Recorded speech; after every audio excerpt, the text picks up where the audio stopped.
Well,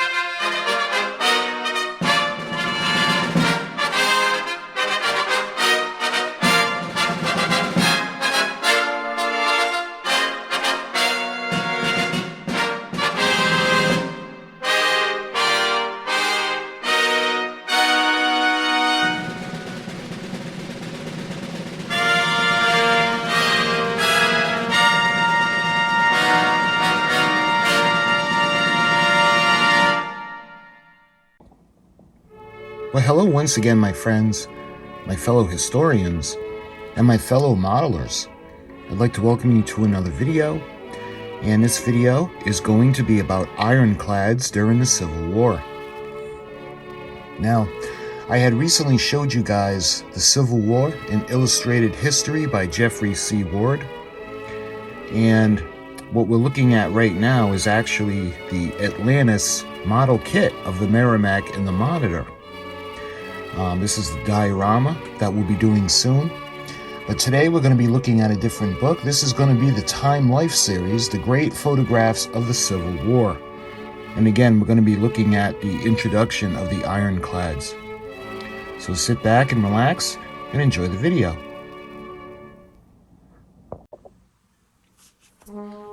Alright, so this is from the Time Life series, and these are the great photographs of the Civil War. And this is a collector's edition. You can see that amazing photo of Abraham Lincoln on the front. I don't think that's from the Gettysburg Address, but I'm not sure. It could be. Anyway, we're going to take a look. Now, just like the last book that I showed you, this book is so packed with information. Let me show you the contents really quick. We got the editor's note, the images of war, the introduction, the America's first photojournalists, 2 Americans, the First Blood, the Blockade, the road to Shiloh, forward to Richmond, Lee takes command, the bloodiest day, liberation, rebels resurgent, war in the Mississippi, Gettysburg, soldier's life, icons of remembrance, struggle for Tennessee, the killing grounds, battle for Atlanta, death in the trenches, the final act, picture credits, and the index. Now, there's so much in this book as well. It's just packed with amazing photos and information. So I think I'm going to do the same thing that we did with the last book, the Civil War and Illustrated History. Instead of trying to jam it all into one long video, we're going to break it into sections. So the section that I want to focus on with this book, just like the last one, is I want to talk to you guys about the blockade and then the introduction of the ironclads. Look at that amazing photo. 6 officers of the 95-man crew of the USS Pocahontas stand proudly on the deck of their ship. The Pocahontas, a 700-ton steam sloop that saw its share of blockade action around the Gulf Coast, armed with 6 guns and a boat howitzer visible at the center. Pocahontas was credited with capturing 2 enemy blockade runners. That's just an amazing picture. And this gentleman, Winfield Scott's Anaconda, America's grand old military hero, General Winfield Scott, recognized that the Confederacy would have not to be only defeated on the battlefield, but starved economically as well. Scott's plan for the blockade was dubbed the Anaconda Plan, after the giant South American snake that crushed its victims to death in its massive coils. So what they're talking about with the blockade, so they're running a cargo past the ships blockading a southern port, called the Iron Nerve for a fast vessel. Instantly out of the gloom emerges a somber phantom form of the blockade fleet, recalled a Confederate blockade runner. The moment of trials is at hand. Firmness and decision are essential for the emergency. Dashing between the two at anchor, we so passed near as to excite astonishment in our non-discovery. By eluding the Federals, blockade runners carried their valuable cargoes of cotton to neutral ports in the Caribbean and Europe, and returning with war material to find luxury goods. This evasive commerce challenged the Union blockade proclaimed by President Lincoln on April 19th of 1861, subjecting all vessels entering or leaving southern ports to seizure by the U.S. Navy. As the war progressed, however, control of the waterways would require superior warships. Naval technology underwent profound changes during the war, as sail gave way to steam and ironclad vessels rendered wooden ones obsolete. No vessels better illustrated the revolution in power, propulsion, armament, and armor than the ironclad USS Monitor and the CSS Virginia. On March 9th of 1862, the two ships engaged in battle at Hampton Roads, Virginia, the first clash between ironclad warships. We were enclosed in what was supposed to be an impenetrable armor, recalled Paymaster William Keeler aboard the Monitor. We knew that it had a powerful foe and was about to meet us. Ours was the untried experiment. Battle ended in a draw, but it marked the dawn of a new era in naval warfare. Despite the efforts of the blockade runners and a handful of Confederate ironclads, the Federal cordon drew tighter with the capture of its strategic southern ports and the introduction of powerful new warships. As the war progressed, Confederate soldiers and civilians alike would suffer from the effects of the slow strangulation of their overseas commerce.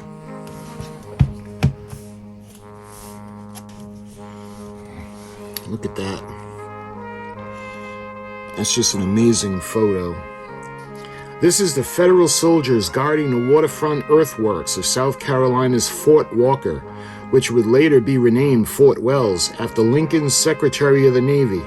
The guns abandoned by the Confederates remain trained in the Port Royal Sound, where U.S. Navy warships and transport vessels ride peacefully at anchor. In this picture is a plantation house to signal the station. The main signal station at Hilton Head was a former plantation house with a rooftop tower added to extend its signaling range. Through this station, uncounted messages passed between the warships at sea and a nearby Federal Army headquarters. And look at that amazing photo. Pressed into service. A lethargic group of Federal infantrymen lounge in a rowboat near Morris Island on a hot summer afternoon during the siege of Charleston. The ship in the background is the USS Commodore McDonough, a former New York ferryboat that had been converted into a blockade gunboat. Look at this beautiful lady. The fast steamers from English yards. In Bristol, England, a speedy packet, Old Damien, is refitted as a blockade runner for the Confederacy. A local U.S. consul had his picture taken to aid in intercepting the ship once she left port. Amazing. And look at that. Look at that picture. This whole book is full of photographs that are just amazing. Musician sailors take a break with their instruments on board the Admiral DuPont's flagship, the Wabash. Weeks of patrolling the entrance of the southern harbor made for tedious duty, and any diversion was a welcome escape. And I love that picture of the Monitor. Yankee cheese box on a raft. Appraising the battle damage, officers of the Monitor examined dents in a turret made by the Merrimac's shot and shells. Partially visible in the background is a new slope-sided pilot house, built after the original square one was wrecked in the fight. And look at that picture. That is so cool. I love that. This is the giant Federal ironclad. Officials await the launching of the Dictator, prototype of the war's largest class of monitors, at the Dolometer Iron Works in New York on the 26th of December of 1863. The dictator's 312-foot hull was protected by 6 inches of armor. That is just amazing. I love that picture. The Onondaga, one of the 5 double-turret monitors built during the war, lies at anchor in Virginia's James River. In 1864, the ship was 226 feet long and was armed with 2 15-inch and 2 8-inch cannons. The tarpaulins covering the deck were rigged to provide some shade from the blistering sun.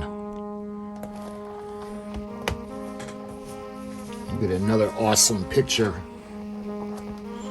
Look at that. Men of Company M, 3rd Rhode Island Artillery, put 2 100-pound Parrott rifles into action, firing on Fort Sumter and Baffrey Rosecrans on Morris Island in the autumn of 1863. An empty gun carriage at the right, photographed by Haas and Peel, had held a 3rd 100-pounder until it burst. And look at this photo. Inside a battered rebel stronghold. Look at that destruction. Photographer George Cook returned to Fort Sumter and took this view of the eastern barracks and casemates in a state of total ruin. During the early hours of October 31st, a shell struck the already weakened structure and the roof collapsed, killing 13 men who were sleeping inside. The 2 men posing for Cook stand on a pile of bricks, all that remained of the hotshot furnace. So when it comes to the blockade, because now we're going on to the road to Shiloh, so it's a little bit different. So this would be the sections on the blockade and the introduction of the ironclads as part of this book. Again, these books have so much information, and the pictures are awesome. I want to do little sections. I'm going to break down both of these books, this one and the Civil War and Illustrated History, and hopefully you guys enjoy it. Instead of overwhelming with an hour, a video that's well over an hour, maybe 2, just going through these books, I want to break it into sections. The first thing I wanted to show you guys in both of the books that I've shown you so far was the ironclads, and that's going to be leading up to the project of the Atlantis, the Monitor, and the Merrimack. And what I like about this model is it comes with the base. It's got the little plaque that's going to go on it, and you can see the CSS Virginia, the Merrimack, and you can see the USS Monitor. So this will be a lot of fun to detail and put together. Like I do with all the models, I'll do an unboxing first, and then I'll show you guys the instructions, and we'll go through everything, and then we'll build the kit. But I wanted to lead up to this with both of these books. Let me show you the other book that I'm talking about.